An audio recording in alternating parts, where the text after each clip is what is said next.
السلام علیکم پیارے دوستوں اور بچوں، آج کی کہانی کا نام ہے اندھا راجا چوپٹ نگری۔ بہت زمانے پہلے کی بات ہے، کسی ملک میں بادشاہ حکومت کرتا تھا۔ بادشاہ کی صرف ایک ہی اولاد تھی جس کا نام شہزادہ سلطان۔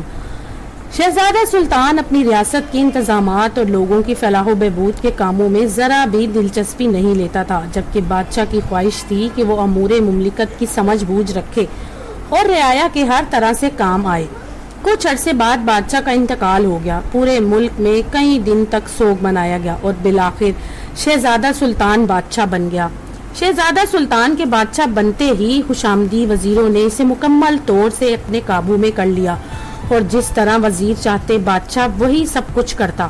ملک میں کسی کو بھی انصاف نہیں ملتا تھا، ظلم کا بازار گرم تھا۔ ایسے موقع پر وہاں کے لوگ اپنے مرحوم بادشاہ کو یاد کر کے روتے، کیونکہ جب بادشاہ زندہ رہا سب خوشحال تھے اور ملک میں نظم و نسق بھی نہایت ہی عمدہ طریقے سے چل رہا تھا۔ مگر شہزادہ سلطان کے بادشاہ بنتے ہی سارا معاملہ ہی الٹ ہو گیا۔ شہزادہ سلطان ایک تو پہلے ہی بے وقوف تھا، اب خوشامدی وزیر اسے مزید بے وقوف بنا رہے تھے، اور یوں ایک بے وقوف اور ملک کا صحیح نظم و نسق نہ چلانے والے بادشاہ کے ہاتھوں اندھا راجا چوپٹ نگری والا معاملہ ہو رہا تھا۔